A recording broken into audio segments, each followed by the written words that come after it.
नमस्ते, आदाब, सत श्री अकाल। और फिर से मिल चुके हैं अपन पार्ट 3 रिवीजन सीरीज के ऊपर। और आज अपन लोग पढ़ने वाले हैं प्लानिंग एंड ऑपरेशनल वेरिएंस से रिलेटेड कुछ कॉन्सेप्ट्स, फॉर्मूलाज और कुछ एग्जांपल्स। तो क्या आप तैयार हैं कुछ नया सीखने के लिए? तो चलिए स्टार्ट करते हैं। Planning and operational variance guaranteed 20 marks का आ सकता है एग्जाम में, तो प्लीज प्रॉपरली करके जाइएगा। स्टैंडर्ड कॉस्टिंग का मैं रिवीजन इसीलिए करवा रहा हूं सो दैट आप कोई भी चीज ऑप्शन में ना छोड़ो एंड इंश्योर कर लो कि बॉस ये अपने कब्जे में आ जाए। ऑलराइट, चलो स्टार्ट करेंगे इस सेशन को। Okay then, so standard costing begins with part 3 तृतीय। सो अब तक अपन लोग ने जो पढ़ा है material variances, labour variances, fixed overhead, variable overhead, sales variances, वो सब अपन ने जो पढ़े हैं वो एक ट्रेडिशनल अप्रोच के साथ पढ़े हैं। अब costing institutes throughout the world realize that yes, these traditional variances are there and relevant, but आज की तारीख में दुनिया बहुत तेजी से बदल रही है।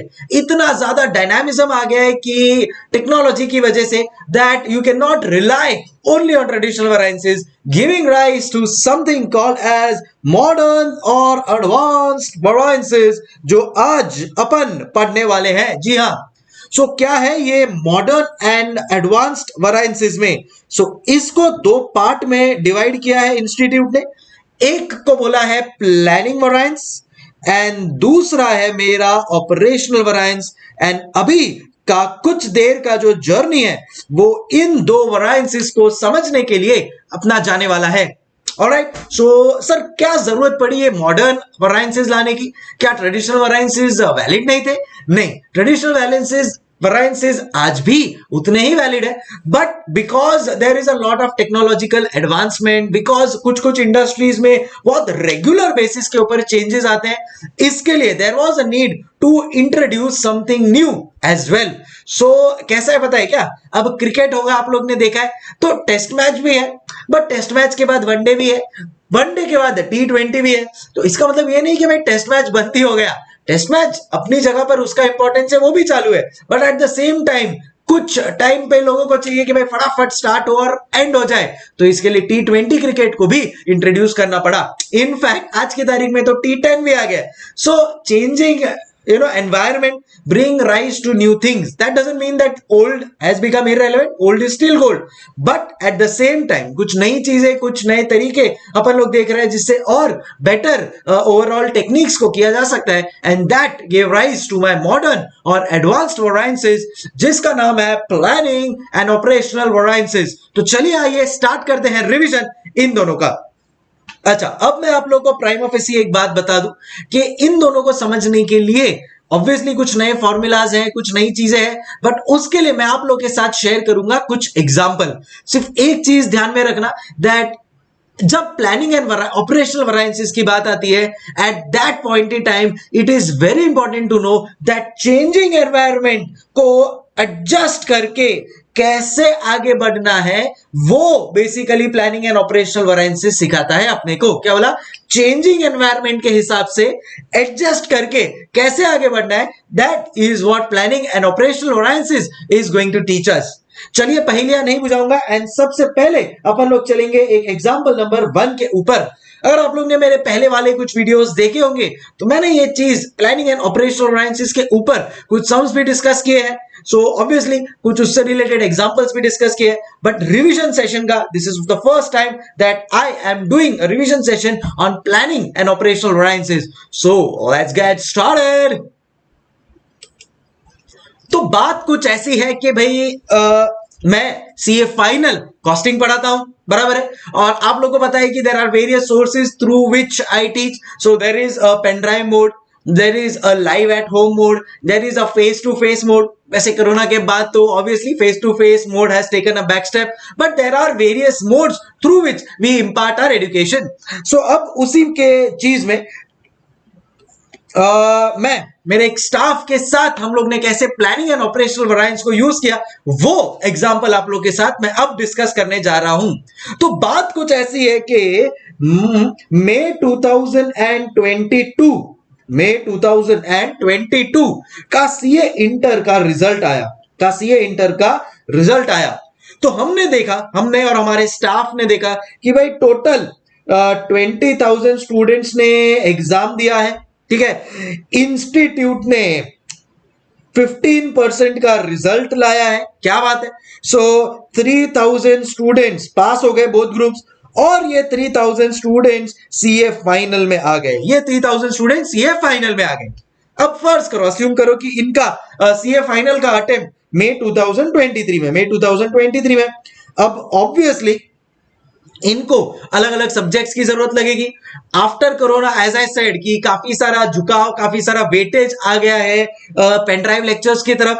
तो हमने भी हमारा पेन ड्राइव लेक्चर सेल करना चालू किया, और हमने देखा कि ये जो 3,000 स्टूडेंट्स है, इसमें से 40% मार्केट शेयर हमारा है। तो 40% स्टूडेंट्स, इसका मतलब 1200 स्टूडेंट्स ने कॉस्टिंग लिया सीए संकल्प के पास से, कॉस्टिंग लिया सीए संकल्प के पास से।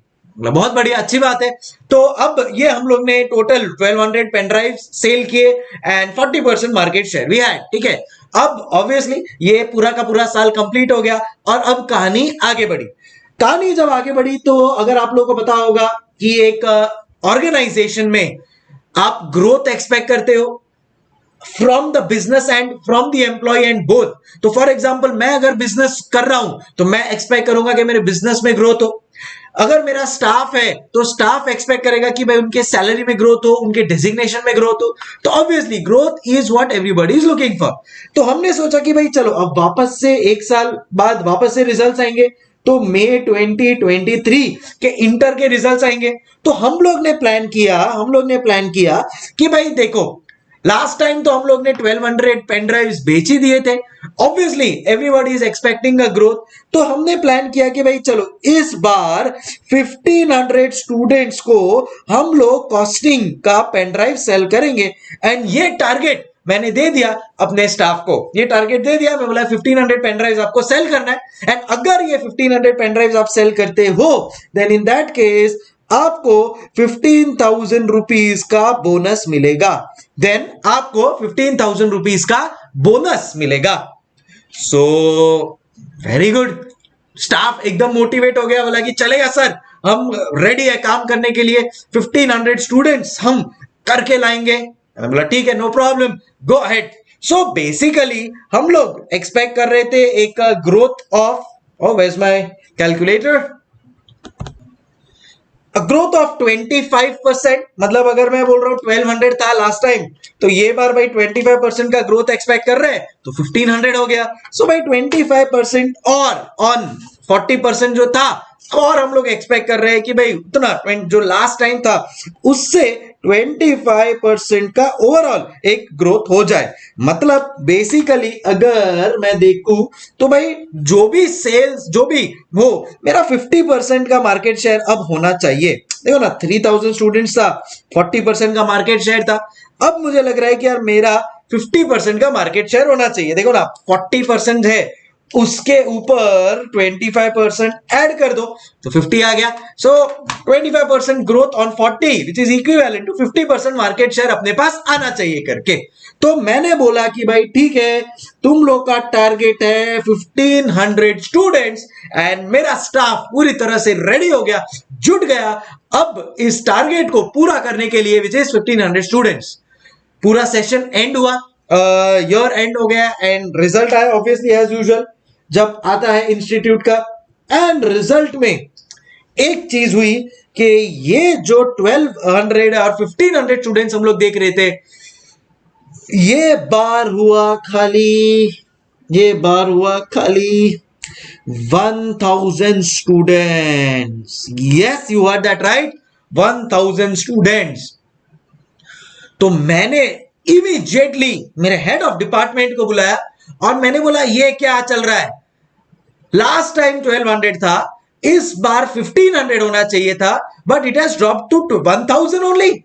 आप लोगों को जॉब से मैं बाहर निकाल दूंगा, दूर भूल जाओ, तुम लोग बोनस तो भूल ही जाओ, but I will not even give you a single penny in the name of bonus. और वो तो छोड़ो, मैं आप लोग को बाहर सीधा जॉब से बाहर निकाल दूंगा कि आप लोग तो ग्रोथ के जगह पे तो नेगेटिव ग्रोथ हो गया मेरा, पॉजिटिव की जगह पे। तो मेरे स्टाफ ने बोला अरे सर वेट सर, आप हमारे ऊपर क्यों भड़क रहे हो, ऐसे तो तुम्हारे पे नहीं भड़कूंगा तो किसके ऊपर भड़कूंगा? ये किसका काम था? 1200 का 1500, you should have worked hard. Sir, we have worked very hard and we also got the results. Where are the results? 1000 pen drive बेचा है, कहां पे रिजल्ट है?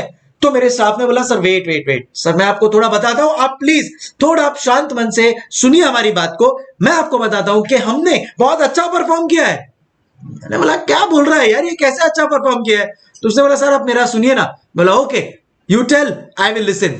सो मेरे स्टाफ ने बोला कि सर बात कुछ ऐसी हो गई कि इस बार का जो सीए इंटर है ना, इस बार का जो सीए इंटर है ना, उसमें टोटल खाली 12,000 स्टूडेंट्स ने ही अपियर किया सर। ओके, और सर 12,000 स्टूडेंट्स ने अपियर किया वो तो ठीक है, बट अब की बार इंस्टीट्यूट का जो रिजल्ट आया है दैट वाज ओनली 11%। तो सर आप अगर देखोगे तो 12,000 का 11% इज इक्वल टू सर खाली 1,320 स्टूडेंट्स पास हुए हैं। और ये जो 1,320 स्टूडेंट्स पास हुए हैं, वो जितने पास हुए जो सीए फाइनल में पहुंचे हैं मई 24 के लिए, सर उसमें से अपन लोग ने 1,000 स्टूडेंट्स को कन्वर्ट किया है। मतलब आप सर अगर देखोगे तो अपना जो कन्वर्जन रेशियो 50% का चाहिए था, सर हम तो ऑलमोस्ट 75% का लेकर आए हैं। अच्छा एफा, आर यू अंडरस्टैंडिंग? तो अपना जो स्टैंडर्ड अपन लोग ने सेट किया था ना, वो जो स्टैंडर्ड है 1500 का अपन लोग ने सेट किया था, बट क्या ये 1500 का standard with the changing scenario, sir क्या चेंज हुआ है? चेंज हुआ है कितने नंबर ऑफ स्टूडेंट्स ने एग्जाम दिया है, चेंज हुआ है कितने नंबर ऑफ स्टूडेंट्स इंटर में पास हुए। मेरा स्टाफ बोलेगा, सर ये तो हमारे हाथ में नहीं है ना कितने स्टूडेंट एग्जाम देंगे, सर ये तो हमारे हाथ में नहीं है ना कि कितने स्टूडेंट्स पास होंगे, वो तो इंस्टीट्यूट के हाथ में है कि कितना परसेंटेज का रिजल्ट निकालेगा। सर अब रिजल्ट ही कम निकाला है, इंटर में स्टूडेंट्स ही कम आए हैं, तो सर फाइनल के स्टूडेंट्स कम है, तो हम तो उसमें से जितने हैं उसका तो अच्छा कन्वर्जन किया है ना सर। आप समझ रहे हो, दो बातें यहां पे हो रही है। एक, मुझे मेरा स्टाफ कहने की कोशिश कर रहा है कि सर यहां पे कितने टोटल स्टूडेंट्स इंटर का एग्जाम दिया है, उसमें से कितने स्टूडेंट्स ये फाइनल में पहुंचे, सर ये हमारे हाथ में है ही नहीं, सर ये अनकंट्रोलेबल है, और अगर ये अनकंट्रोलेबल है तो सर इसके लिए हमको पेनलाइज ना करो। बट जो हमारे हाथ में है कि भाई जितने स्टूडेंट फाइनल में आ गए उसमें से कितना कन्वर्ट किया है, सर आप वो देखना, वो बहुत ही अच्छा है। सर हमारे हाथ में क्या था कि भाई जितने लोग फाइनल में आए हैं, कहना इससे सर 1,320 स्टूडेंट्स फाइनल में आए हैं। मैंने बोला यस सर, ये जो 1,320 स्टूडेंट्स फाइनल में आया ना, इसका कहना इसे अपने को मार्केट शेयर 50% चाहिए। मैंने कहा यस। सो सर 1,320 का 50% अगर अपन करते हैं तो सर 660 स्टूडेंट्स अगर अपने आ जाए ना, तो अपन ने जो थॉट प्रोसेस रखा था वो मैच हो गया है सर। अपन तो 660 के जगह पे 1,000 स्टूडेंट्स को लेकर आए हैं। Are you understanding? ये प्लानिंग एंड ऑपरेशनल वेरिएंस क्या कहने की कोशिश कर रहा है? प्लानिंग एंड ऑपरेशनल वेरिएंस कहने की कोशिश कर रहा है कि आपने स्टैंडर्ड सेट किया बराबर 1500 का, और वो तो सेट करना ही पड़ेगा क्योंकि अगर टीम के पास टारगेट नहीं होगा तो वो काम क्या फोकस से करेगा। बट अगर जो सिनेरियो कुछ चेंज हो गए हैं, जिसमें आपका टीम का हाथ है ही नहीं, जिसमें जो मैनेजर है वो अनकंट्रोलेबल सिचुएशन में है, उसके लिए तो आप उसको पेनल्टी नहीं लगा सकते ना। बट हाँ, जो चीज उसके दायरे में, जो चीज कंट्रोलेबल है, कहना इससे वो चीज तो वो मैनेज कर सकता है कि नहीं। Are we understanding guys? So this is what planning and operational variance says. Planning variance बोलता है कि जो पार्ट अनकंट्रोलेबल है, प्लीज उसके लिए हमारे को दोषी ना ठहराए, प्लीज उसके लिए हमको पेनलाइज ना करे। बट जो हमारे फेवर में, जो हमारे कंट्रोल में, यस डेफिनेटली उस लेवल पे हमारे को जज करे, giving rise to whole concept of planning and operational variance. So I hope आप लोग को ये जो छोटा सा मैंने एग्जांपल दिया है वो समझ में आ गया होगा। अब क्या होगा पता है क्या? अपन लोग ने टारगेट सेट किया था 1500 स्टूडेंट्स का, 1500 स्टूडेंट्स का, but based on a revised scenario can I से 660 स्टूडेंट्स का ही मेरे को तो टारगेट मिलना चाहिए था। based on a revised scenario can I say मेरे को तो 660 स्टूडेंट्स का ही टारगेट मिलना चाहिए था। सर कैसे 660? बिकॉज सर 12,000 स्टूडेंट्स ने एग्जाम दिया, उसमें से खाली 11% लोग पास हुए, मतलब 1320, उसमें से खाली 50% लोग, उसमें से जो 50% का अपना मार्केट शेयर थॉट प्रोसेस है उतना के लिए हम कर सकते हैं मेहनत। तो सर कंट्रोलेबल जो हमारे कंट्रोल में सर वो 660 स्टूडेंट्स कन्वर्ट कर रहे हैं, सर उसके कंपैरिजन में सर हमने तो 1000 स्टूडेंट्स को कन्वर्ट कर दिया है। समझ गुडू। अब जो ट्रेडिशनल वरायंस था ना, ट्रेडिशनल वरायंस क्या करता था, 1500 स्टूडेंट्स को कंपेयर करता था 1000 स्टूडेंट्स के साथ। ट्रेडिशनल वरायंस क्या करता था, 1500 स्टूडेंट्स को कंपेयर करता था 1000 स्टूडेंट्स के साथ। But now we realise that ये दोनों का कंपैरिजन तो गलत है, क्योंकि इंस्टीट्यूट भी खुद डायनामिक है। इंस्टीट्यूट में कितने लोग एग्जाम देंगे, कितने लोग उसमें से पास होंगे, वो डायनामिक है, वो किसी के हाथ में तो है नहीं। सो ऑब्वियसली वो चेंज आएगा एंड उस हिसाब से अपने को अपने टारगेट्स को भी चेंज करना पड़ेगा। This shift in the target This shift in the target is called as a revised standard। ये जो मैंने यहां पे 660 लिखा है ना, इसको प्यार से आज से बाद अपन कहेंगे रिवाइज्ड स्टैंडर्ड। समझ में आ गया? तो ये सर 1500 स्टूडेंट्स है, वो क्या है, उसको आज के बाद अपन कहेंगे ओरिजिनल स्टैंडर्ड। सर ये जो 1000 वो है, वो क्या है, वो है मेरा एक्चुअल। तो आज के बाद जब अपन ओरिजिनल स्टैंडर्ड और रिवाइज स्टैंडर्ड को कंपेयर करेंगे तो क्या ये मेरे हाथ में था क्या? नहीं सर, ये वाला तो सिचुएशन 1500 स्टूडेंट्स सर 660 स्टूडेंट्स वो मेरे हाथ में है ही नहीं। वो तो इंस्टीट्यूट के रिजल्ट के बेसिस पे चेंज हो रहा है कि भाई ये 1500 से ये 660 आएगा या 890 आएगा या 1800 आएगा, वो मेरे हाथ में है ही नहीं। इसको आज के बाद अपन कहेंगे प्लानिंग वरायंस एंड क्यों, बिकॉज ये चीज मेरे कंट्रोल में ही नहीं है and therefore this basically is called as a uncontrollable factor. This basically is called as a uncontrollable factor. At the same time अब 660 से ज्यादा स्टूडेंट्स लाने की सर जिम्मेवारी मेरी है। 660 से ज्यादा स्टूडेंट्स लाने की जिम्मेवारी मेरी है सर, वो मेरे हाथ में है। मैं एज अ मैनेजर उसका रिस्पॉन्सिबिलिटी ले सकता हूं, ये मेरे लिए कंट्रोलेबल है। And this ladies and gentleman will be called as operational variance. This, ladies and gentlemen, will be called as operational variance. Hey, Sanjigadu. Are we clear, everybody? So, I hope अपने को ये बात absolutely clear हो गई होगी अब कि planning and operational variance एक स्टेप अहेड है। ये जो ट्रेडिशनल वरायंस खाली 1500 और 1000 का कंपैरिजन करता था, उसमें कई बार अपने को ये नहीं पता चल पाता है कि अगर कुछ इंडस्ट्री सिचुएशंस, टेक्नोलॉजी, फैशन कुछ चेंज हुआ है तो उस हिसाब से क्या अपन लोग ने रिवाइज स्टैंडर्ड सेटअप किया है क्या। But now with planning and operational variance we will be able to do it and this is how things work out. ये था मेरा पहला एग्जांपल, खाली आप लोगों को एक कॉन्सेप्ट दिमाग में सेट करने के लिए कि भाई प्लानिंग एंड ऑपरेशनल वरायंस क्या होता है। अब इसको प्रॉपरली एक फॉर्मेट में इन टर्म्स ऑफ फॉर्मूला भी अपन लोग सेट कर देंगे and I am sure then there is no looking back. तो अब मैं क्या करूंगा, ये हो गया, और एक एग्जांपल लूंगा और फिर एक सिस्टमैटिकली न्यूमेरिकल अपन लोग लिख लेंगे, उसमें अपन लोग फॉर्मूला डिराइव कर लेंगे and then will be through with this session.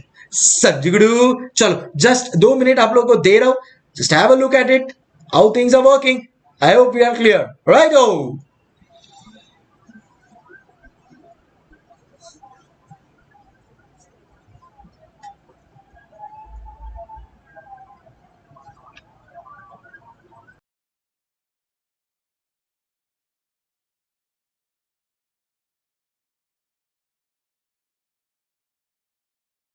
वैसे मेरी मानो तो ये प्लानिंग वैरिएंस का नाम नॉन प्लानिंग वैरिएंस होना चाहिए था, क्योंकि इसमें अपन प्लानिंग तो कर ही नहीं पा रहे ना। 1500 स्टूडेंट्स तो अपन ने सोच लिया, बट इंस्टीट्यूट का तो थॉट प्रोसेस कुछ और ही है। तो सर आप हमें बोनस देंगे ना सर? आइडियली तो सर 50% मार्केट शेयर आप एक्सपेक्ट कर रहे थे, बट सर जी हमने तो 75% पे लेकर आए सर जी, तो आप हमें बोनस देंगे ना? Is the question that my staff will now ask, and probably खुशी से मैं बोल सकता हूं कि यस, 40% से 75% मार्केट शेयर पे आए हैं, we have doubled our growth, you will definitely get a good amount of bonus। समझ गए? चलो अब इसी बेस के साथ अपन लोग चलेंगे अपने एग्जाम्पल नंबर 2 की ओर। अपन लोग चलेंगे इसी बेस के साथ अपने एग्जाम्पल नंबर 2 की ओर। बहुत ही सिंपल सा बेसिक सा एग्जाम्पल है, एंड लेट्स स्टार्ट। और इसी के साथ चलते हैं अपन एग्जाम्पल नंबर 2 पे। सो एग्जाम्पल नंबर 2 पे ऐसा सोचो कि मैं कोई लॉजिस्टिक ओन्ड कंपनी हूं। जैसे अगर आप लोग ने सुना होगा विचारे कुरियर्स, या डिलीवरी, या शिप रॉकेट, या फेडेक्स, या डीएचएल, या ब्लू डार्ट, सुना है कि नहीं ये सब के नाम? तो ऐसा सोचो कि मेरी ये कंपनी है एंड मेरे पास जो इस कंपनी का मैनेजर है। तो अभी अगर आप लोगों को पता होगा तो ये जो लॉजिस्टिक्स ओरिएंटेड कंपनी है, इनका जो मेजर खर्चा होता है ना, that is related to the fuel expenses. मैं अगर एग्जांपल लूं तो एक पेट्रोल, समझो पेट्रोल रिलेटेड इनके बहुत बड़े एक्सपेंसेस होते हैं। तो मैंने बुलाया मेरे मैनेजर्स को और मैंने बोला कि भाई चलो मुझे बताओ कि इस बार तुम्हारा पेट्रोल का खर्चा कितना होगा, और अगर तुम्हारा पेट्रोल के खर्चे में कुछ मुझे सेविंग्स दिखा then I will give you a bonus. My staff, my managers were very happy. उन्होंने बोला कि सर देखो अपना जो क्वांटिटी है वो ये बार 10,000 लीटर्स ऑफ पेट्रोल यूज होने वाला है। मैंने बोला ठीक है, बहुत बढ़िया। अच्छा कितना रेट के हिसाब से लगेगा सर? तो बात कुछ ऐसी है कि अभी जो पेट्रोल का रेट चल रहा है ना सर, वो है ना एक्चुअली 90 है, बट सर 10% इन्फ्लेशन एक्सपेक्टेड है। बिकॉज देखो ये तो अपन स्टैंडर्ड सेट कर रहे हैं स्टार्ट ऑफ द ईयर में, so sir over the year ये 10% इंक्रीज हो जाएगा। मैंने बोला ठीक है, नो प्रॉब्लम। तो आपके हिसाब से कितना होना चाहिए सर? तो एक 99 to 100 का अपन लोग लेके चलते हैं। सो टोटल सर अपना खर्चा 10,000 into 100, तो sir approximately 10 lakh rupees sir अपना खर्चा होगा in relation to 10 lakh rupees का खर्चा होगा sir in relation to our petrol. बोला ठीक है, नो प्रॉब्लम। सो ये हम लोग ने बेसिकली क्या किया, ये हम लोग ने स्टैंडर्ड सेट कर दिया। ठीक है, अब हुआ कुछ ऐसा कि क्रूड ऑयल्स का जो प्राइसेस है, अच्छा जब हम लोग ने ये सेट किया था तब क्रूड ऑयल पर बैरल, अगर आप लोग को पता होगा क्रूड ऑयल पहले आता है, उसको प्रोसेस करते हैं और उससे फिर पेट्रोल बनता है। इन शॉर्ट में अगर बताऊं तो क्रूड ऑयल बराबर है अपन लोग इंपोर्ट करते हैं, कुछ लेवल पे ओएनजीसी है, रिलायंस है जो इंडिया में से भी एक्सट्रैक्ट करते हैं। तो क्रूड ऑयल का प्राइस था ₹100 पर बैरल, $100 पर बैरल, इस हिसाब से रेट था क्रूड ऑयल का। और तभी ₹100 का अपना पेट्रोल का रेट, एंड उस हिसाब से हम लोग ने स्टैंडर्ड सेट कर दिया। अब बात कुछ ऐसी हुई कि सऊदी जहां पे सबसे ज्यादा ऑयल, क्रूड ऑयल मिलता है, जो सबको एक्सपोर्ट करता है, तो सऊदी अरामको कंपनी है, $1 बिलियन कंपनी है, उसका कुछ there was some fire and there was some issues there, जिसकी वजह से क्रूड ऑयल का price throughout the year price revise हो गया $25 पर बैरल, $25 पर बैरल। ये हो गया थ्रू आउट द ग्लोब इसका प्राइसिंग। ओके, तो अब जब एक्चुअल में अपन लोग खरीदने गए तो अपन लोग ने क्वांटिटी तो उतना ही खरीदा, अपन लोग ने क्वांटिटी तो 10,000 लीटर ही खरीदा, बट ये अपन लोग ने खरीदा एट द रेट 28 पर लीटर। तो अपना टोटल जो खर्चा है वो हुआ 2,80,000। मेरा मैनेजर एकदम प्राउडली मेरे केबिन में आया और बोलता है कि सर देखो 2,80,000 का खर्चा हुआ है, भले ही अपन ने स्टैंडर्ड सेट किया था 10 लाख का, पर खाली 2,80,000 में काम हो गया। मतलब सर 7,20,000 रुपीज हम लोग ने बचाए। और हमारे बोनस का जो इंसेंटिव स्कीम है वो है कि भाई जितना बचता है उसका 10% आपका बोनस। तो सर 7,20,000 जो बचाया है सर उसका 10%, सर 72,000 रुपीज सर मेरे को बोनस में दे दो ना। मैंने बोला खामोश, मैंने बोला खामोश। आई टोल्ड देम जब यहां पे जो सोचा था उससे रिवाइज स्टैंडर्ड कम हो गया, तब तो आप आके बोले कि सर रिवाइज स्टैंडर्ड ही कम हो गया है तो उस हिसाब से हमारे को सेट करो। अब क्यों नहीं बोल रहे ऐसा?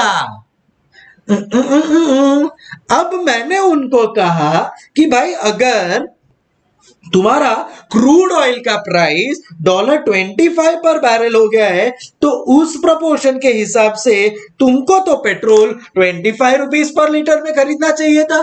मतलब तुम्हारे को तो 2,50,000 में पूरा का पूरा ये काम कर लेना चाहिए था, क्योंकि रिवाइज्ड स्टैंडर्ड अभी भी बनेगा।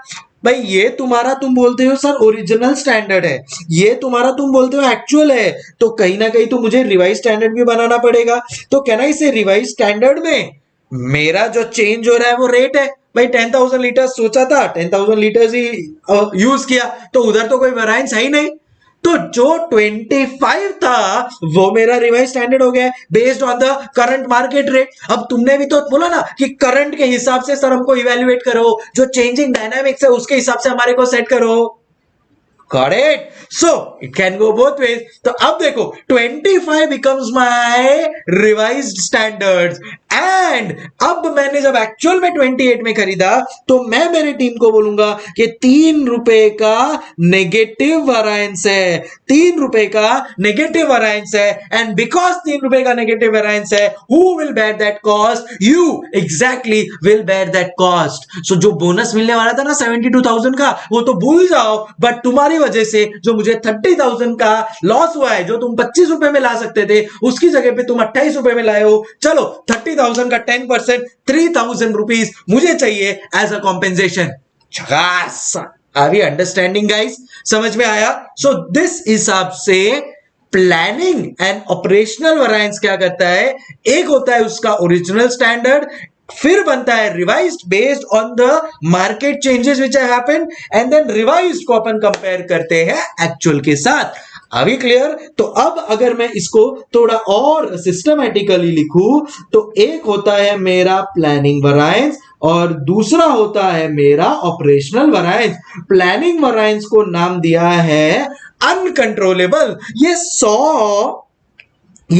100 से ₹25 हो गया, ये क्या आपके या मेरे हाथ में है क्या? नहीं, ये तो ग्लोबल क्रूड प्राइसेस क्या चल रहा है उसका चेंज है। सो ये हो गया मेरा अनकंट्रोलेबल, ये हो गया मेरा अनकंट्रोलेबल वेरिएंस, ये हो गया मेरा अनकंट्रोलेबल वेरिएंस। एंड ऑपरेशनल ₹25 की चीज मैंने ₹28 में खरीदी, ये तो मेरे कंट्रोल में था ना, ये हो गया मेरा ऑपरेशनल वेरिएंस जिसको कहते हैं कंट्रोलेबल, जिसको कहते हैं कंट्रोलेबल। सो जो जो अपना ट्रेडिशनल था, जो अपन लोग ने पढ़ा ऑफ लेट, वो क्या करता था, वो स्टैंडर्ड को डायरेक्टली एक्चुअल्स के साथ कंपेयर करता था। अब अपन लोग बीच में क्या लेकर आ रहे हैं, something called as revise which is as per the market scenario. ये रिवाइज स्टैंडर्ड तो एज पर मार्केट सिनेरियो है, अरे हाँ कि ना, यस और नो? सो इसको इंटरनेशनली क्या नाम दिया है वो मैं आपको बताता हूं। इसको कहते हैं, ये जो ओरिजिनल स्टैंडर्ड है, क्या बोला, ये जो ओरिजिनल स्टैंडर्ड है इसको प्यार से कहते हैं एक्स अंटे। ये जो रिवाइज स्टैंडर्ड है इसको कहते हैं एक्स पोस्टा, और ये होता है एक्चुअल। तो अपन क्या कंपेयर करने वाले हैं प्लानिंग वेरिएंस में? अपन प्लानिंग वेरिएंस में क्या कंपेयर करने वाले हैं? अपन प्लानिंग वेरिएंस में कंपेयर करेंगे एक्स एंटी और एक्स पोस्ट को, और अपन लोग ऑपरेशनल वेरिएंस में क्या कंपेयर करेंगे? Ex post with actuals. ए समझ please everybody write it down. समझ में आ गया आप लोगों को? एग्जांपल नंबर 2,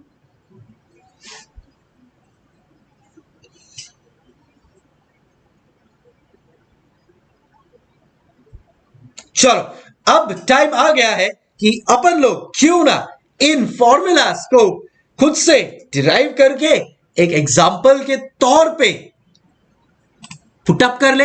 चलो अब बेसिक तो अपने को समझ में आ गया है कि भाई ओरिजिनल रहेगा, ओरिजिनल स्टैंडर्ड, एक्चुअल रहेगा और बीच में एक ब्रिज आ जाएगा which will be called as a revise standard, which will be called as a revise standard.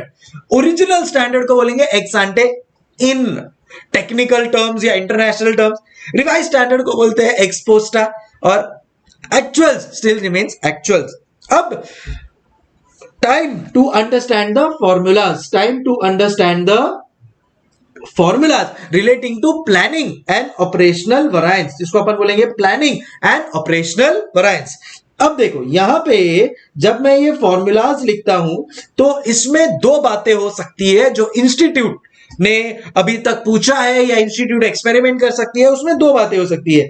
एक बात है जहां पे when there is one input एंड दूसरा सिचुएशन है when there is more than one input, when there is one input and when there is more than one input। तो ये दोनों सिचुएशंस अपने को समझना है।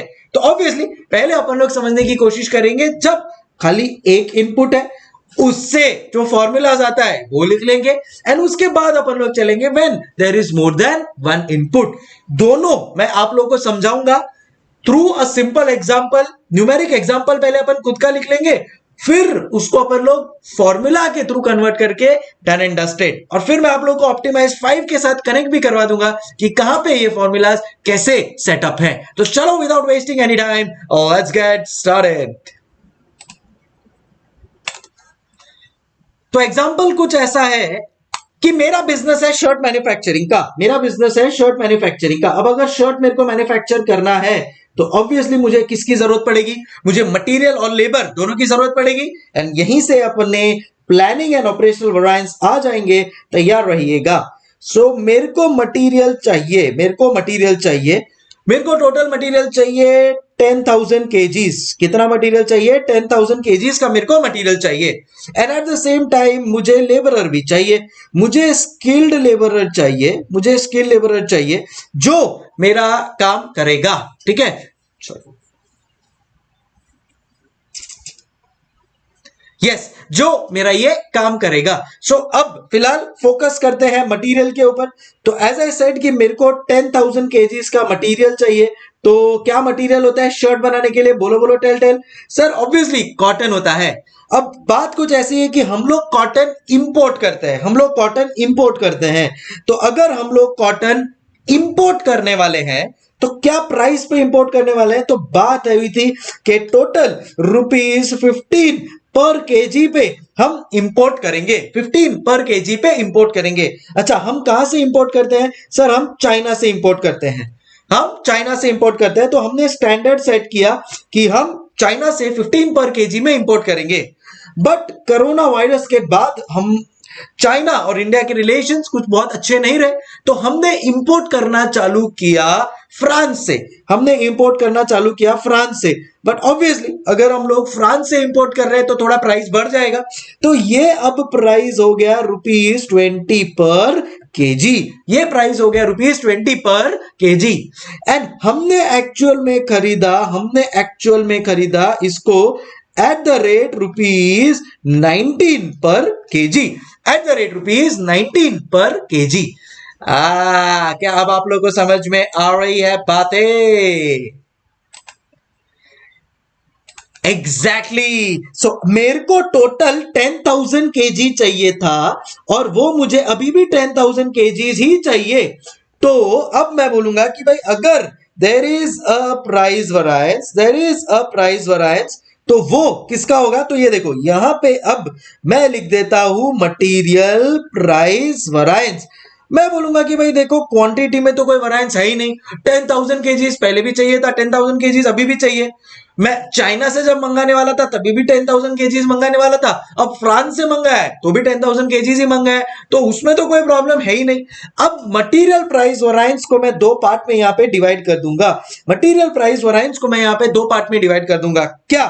एक को मैं रखूंगा प्लानिंग वेरिएंस और दूसरे को मैं रखूंगा ऑपरेशनल वेरिएंस। प्लानिंग वैरिएंस जो होता है वो होता है मेरा अनकंट्रोलेबल, वो होता है मेरा अनकंट्रोलेबल, और ऑपरेशनल जो होता है वो होता है मेरा कंट्रोलेबल। तो अब अगर मैं इधर कंट्रोलेबल अनकंट्रोलेबल की बात करता हूं तो पहले मैं चाइना से मंगाने वाला था, बट अब इंडिया ने चाइना से बैन ही कर दिया है। इंडिया ने चाइना से इंपोर्ट बैन ही कर दिया है। तो कहना इसे अब ये तो मेरे हाथ में है ही नहीं, बराबर है, it is not in my hands. So ये मेरा क्या हो गया, प्लानिंग वैरिएंस। बट फ्रांस से अब जब मुझे लेना है तो वहां पे मैं कितना अच्छा निगोशिएट करके लेता हूं, कहना इसे वो तो मेरे हाथ में है, वो क्या हो गया, वो क्या हो गया, कंट्रोलेबल वैरिएंस। तो आप मुझे बताओ क्या आएगा कंट्रोलेबल वैरिएंस। कहना इससे मैंने सोचा था पहले अनकंट्रोलेबल कितना आएगा, मैंने सोचा था 15 रुपए, बट अब मार्केट बढ़ गया है तो मार्केट के हिसाब से कहना इससे अब मुझे 20 में खरीदना पड़ेगा, क्योंकि अब मैं फ्रांस से मंगा रहा हूं इंटू 10,000 केजी जो मैंने मंगाया है, सो 50,000 रुपीज एडवर्स हो गया। बट ये जो 50,000 एडवर्स हुआ है, क्या इसके लिए मैं मेरे एम्प्लॉय को जिम्मेवार ठहरा सकता हूं क्या, द आंसर इज नो।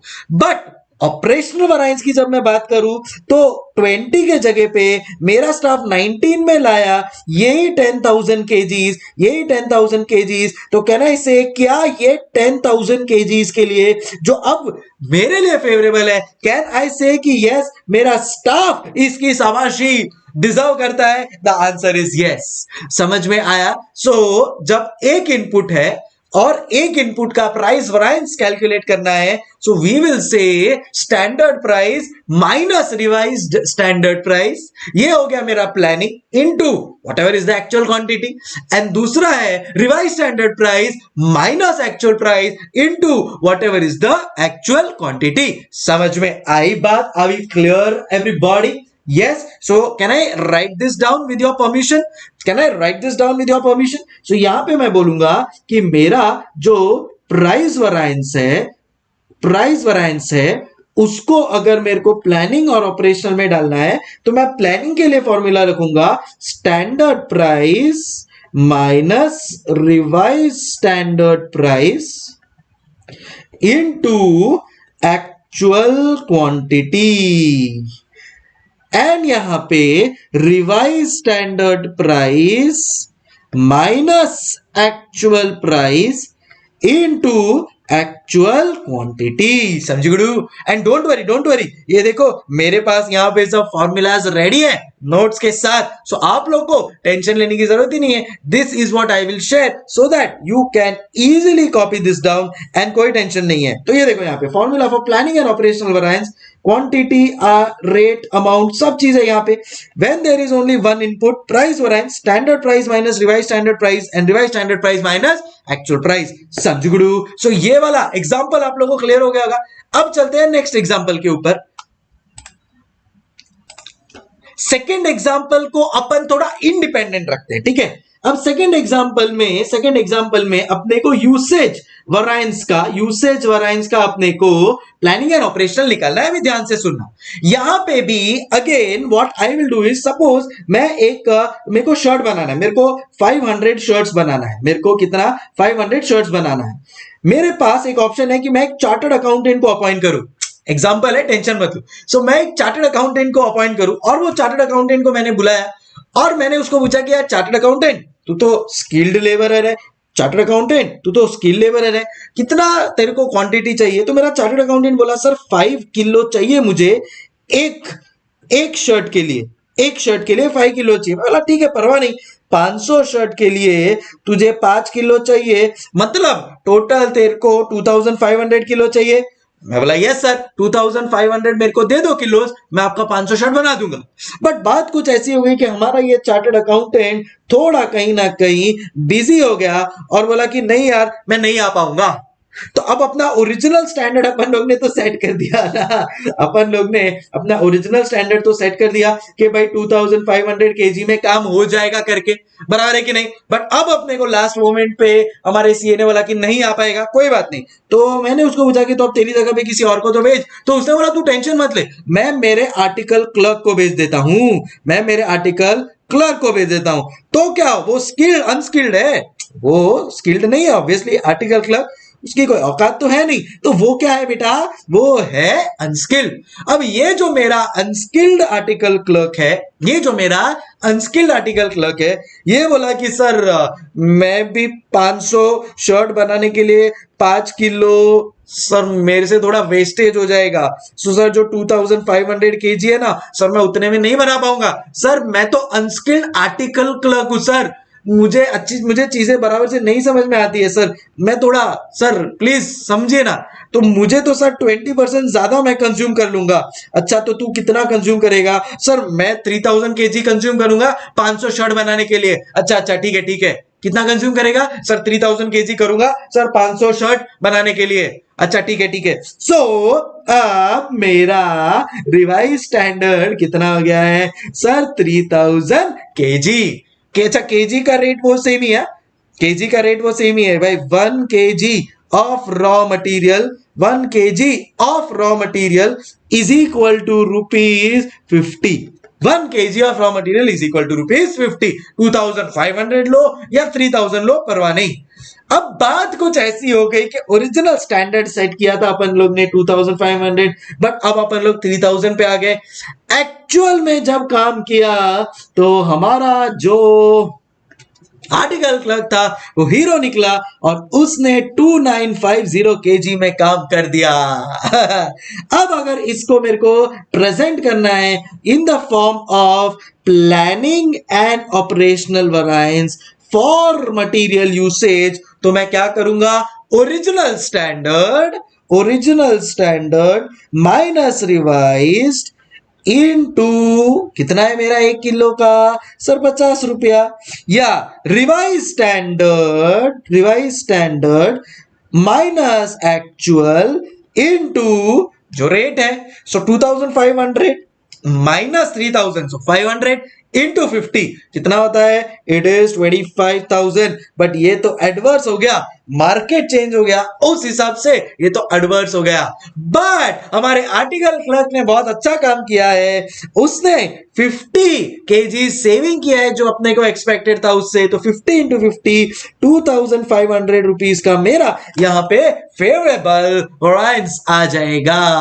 सो यहां पे फॉर्मूला वाइज मैं क्या बोलूंगा? फॉर्मूला वाइज मैं बोलूंगा, बोलो बोलो, tell tell that original standard quantity minus revise standard into जो भी मेरा स्टैंडर्ड प्राइस है, एंड एक्चुअल्स में क्या आ जाएगा? एक्चुअल में क्या आ जाएगा? तो अगर मेरे को यूसेज का प्लानिंग एंड ऑपरेशनल वेरिएंस लिखना है, अगर मेरे को यूसेज का प्लानिंग एंड ऑपरेशनल वेरिएंस लिखना है, तो मैं क्या बोलूंगा कि मेरा यूसेज का वरायंस आ जाएगा original standard quantity minus revised standard quantity, and यहां पे आ जाएगा revised standard quantity minus actual quantity into into into क्या करूंगा मैं? Standard rate per KG into standard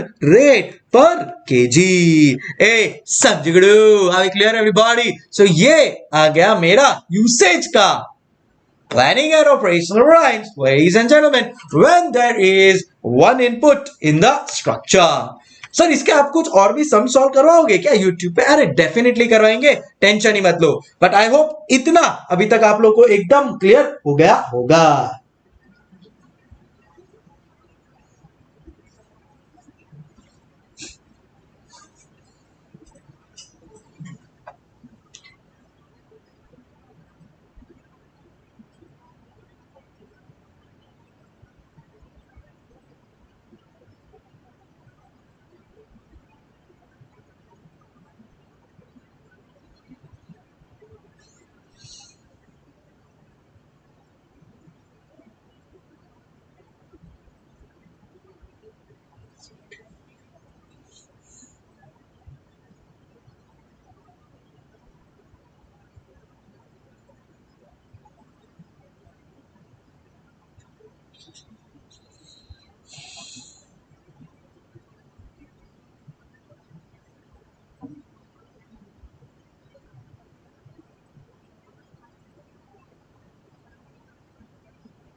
आते हैं सिचुएशन पे जहां पे एक से ज्यादा इनपुट्स हो। तो ये देखो यहां पे अपन लोग ने मार्क किया था कि अगर एक से ज्यादा when there is more than one input, और एग्जाम में इसके आने के चांसेस बहुत बहुत बहुत ज्यादा है।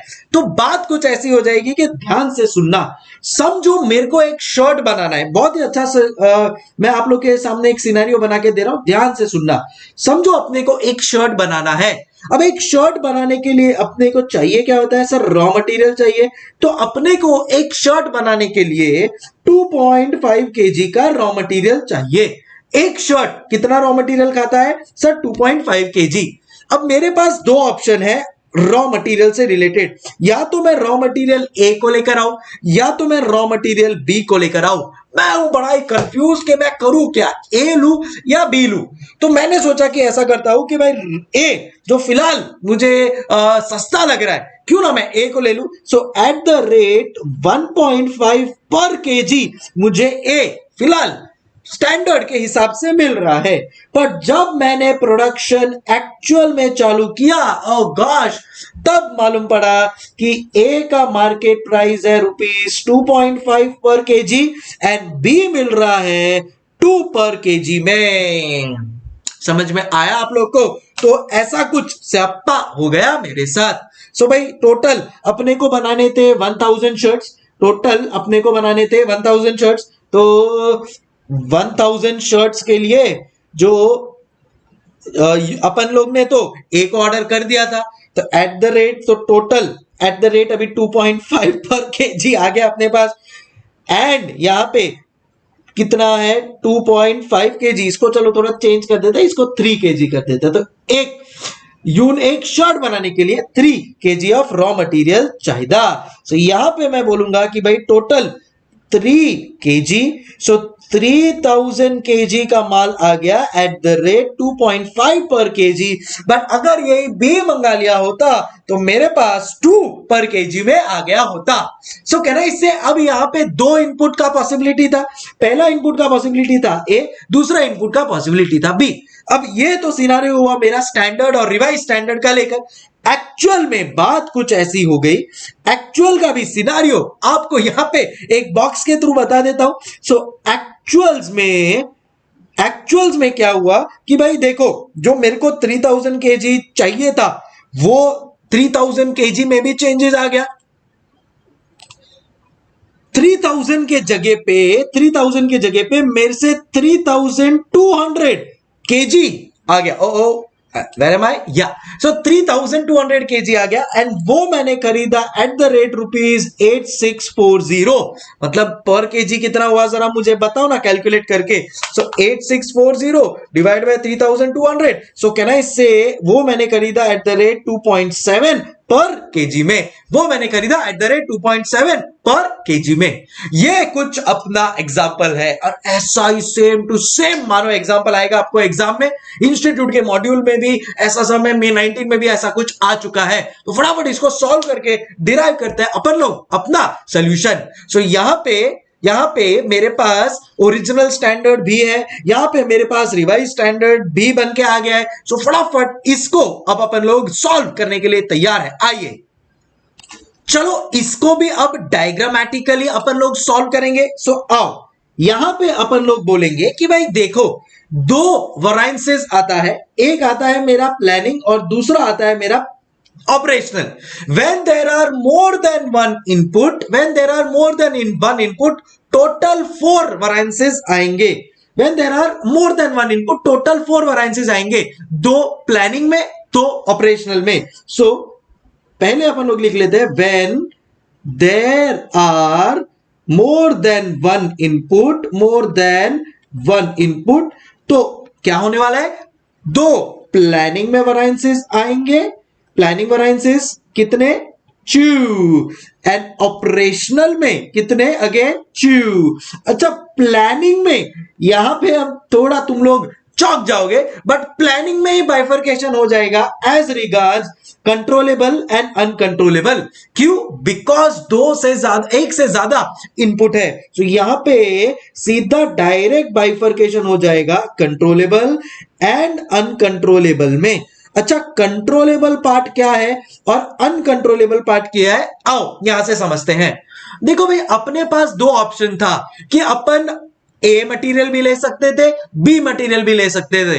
अपन ने इवेंचुअली चूज कौन सा किया? अपन ने इवेंचुअली चूज किया ए। बट अगर अपन बी भी चूज करते तो भी 2 रुपया पर केजी तो मेरा जाता ही जाता है ना भाई। बराबर है कि नहीं? आप बोलोगे सर 1.5 के जगह पे अपने को यहाँ पे 2.5 पर केजी देना पड़ा, बट मैं आपको क्या बोल रहा हूं कि 1.5 के जगह पे भी 2 रुपीज तो देना ही पड़ता। तो कहना इसे वो मेरा अनकंट्रोलेबल पार्ट हो गया कि भाई मेरा 1.5 के जगह पे 2 तो मेरे को देना ही पड़ता, भले ही मैं ए लेता या बी लेता, करेक्ट। तो वो मेरा अनकंट्रोलेबल पार्ट हो गया। For how many KGs? For, ये अपनी बात चल रही है 3000 केजीज के ऊपर। ओरिजिनल स्टैंडर्ड तो वही है। अरे यस और नो? अब इसी का मैं कंट्रोलेबल एस्पेक्ट देखता हूं, इसी का मैं कंट्रोलेबल एस्पेक्ट देता हूं। तो कंट्रोलेबल एस्पेक्ट में मैं क्या देखूंगा कि भाई देख, तूने 2.5 में ले लिया, यही सेम चीज अपने को 2 रुपीज में भी तो मिल सकती थी ना, तो तूने 2.5 में क्यों ली? वो तो तेरे हाथ में था भाई। 1.5 से 2.5 मैं तुम्हारे ऊपर पूरा ब्लेम नहीं डाल रहा हूं भाई, समझा? 1.5 से 2 रुपीज तो चलो मेरे को समझ में आता है कि भाई उतना तो जाना ही था, बट 2.5 अपन ने दिया है, उसकी जगह पे अगर राइट अपन लोग ने रॉ मटेरियल चूज किया होता तो एटलीस्ट 2.5 के जगह पे 2 रुपए में काम हो गया होता ना। तो एटलीस्ट ये तो तेरे हाथ में था ना मेरे भाई, ये तो तेरे हाथ में था ना मेरे भाई। And therefore this becomes our variance. So अगर मेरे को इधर लिखना हो तो मैं बोलूंगा यार एडवर्स हो गया, क्योंकि ज्यादा पे कर दिया।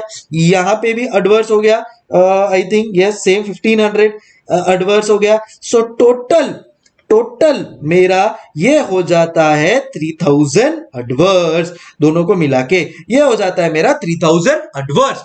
और दूसरा है मेरा ऑपरेशनल वैरिएंस। तो ऑपरेशनल वैरिएंस के लिए मेरे पास यहां पे दो पार्ट्स है। एक मैं बोलूंगा कि भाई यूसेज में भी गड़बड़ हुई है। अरे देखो जरा क्वेश्चन को, 3000 केजीज लगना चाहिए था, 3200 केजीज ले लिया तुमने। सो यूसेज में गड़बड़ हुई है। तो यहां पे ऑपरेशनल वैरिएंस में अपन बोलेंगे कि भाई यूसेज में गड़बड़ हुई है। कैसे सर? अपने को बोला था 3000 केजी लगना चाहिए था, पर 3200 केजीज लग गया, मतलब 200 केजी ज्यादा लग गया। और अपना जो रेट है, स्टैंडर्ड रेट, वो कितना है? That is 2.5। सो ये मल्टीप्लाई बाय 2.5 हो गया, तो ये कितना हो गया? 5000 एडवर्स। सर एडवर्स क्यों? क्योंकि ज्यादा खर्चा हो गया है। And at the same time, there is also a price variance. So operational में price variance कैसे आएगा सर? तो यहां पे भाई 2.5 kg में मेरे को मिल रहा था ये आइडियली मार्केट सिनेरियो के हिसाब से, बट अपन लाए कितने में? ओ गॉश, अपन लोग ले आए 2.7 kgs पर केजी में। सो 0.2 ज्यादा है फॉर 3200 kgs। तो ये हो जाता है 640 I guess. So 2.5 minus 2.7 into 3200, ये हो जाता है 640 एडवर्स। ये हो जाएगा 640 एडवर्स। सो टोटल मेरा ऑपरेशनल वैरिएंस हो जाता है 5640 एडवर्स। मेरा प्लानिंग वैरिएंस हो जाता है 3000 एडवर्स। समझे गुरु? सो याद रखना, when there are more than one input तो 4 वैरिएंस आएंगे। When there are more than one input तो 4 वैरिएंस आएंगे, 2 प्लानिंग में, 2 ऑपरेशनल में। प्लानिंग वाला फोकस करेगा किसके ऊपर? प्राइसिंग ऑफ रॉ मटेरियल के ऊपर, कि भाई तूने कितने में आइडियली उसको खरीद लेना चाहिए था अगर तूने राइट रॉ मटेरियल चूज किया होता तो, और तूने कितने में खरीदा। क्यों? वो selection of raw material correct नहीं था जो तेरे कंट्रोल में था। बट मैं कोई भी रॉ मटेरियल खरीदता, मुझे मिनिमम 2 रुपए तो देना ही पड़ता। That is not in my hand, वो becomes my uncontrollable. Operational tax part of my usage and price. Operational tax part of my usage and price. So 3000 kgs मुझे लगना चाहिए था, 3200 kgs is what was consumed, तो ज्यादा consume हो गया जो सोचा था। 2.5 में खरीदना चाहिए था, मैंने 2.7 में खरीदा, अगेन ज्यादा चार्ज लग गया and that results into a adverse variance. So I hope समझ में आ गया होगा when there are more than one input. So इसी दायरे में इंस्टीट्यूट खेलता है। अब मैं क्या करूंगा, मैं कुछ क्वेश्चन एंड आंसर्स भी आप लोगों के साथ शेयर कर लूंगा मेरे आने वाले वीडियो में, so that you are even more crystal clear. I hope we are understanding. फटाफट लिख लीजिए अगर लिखना हो तो।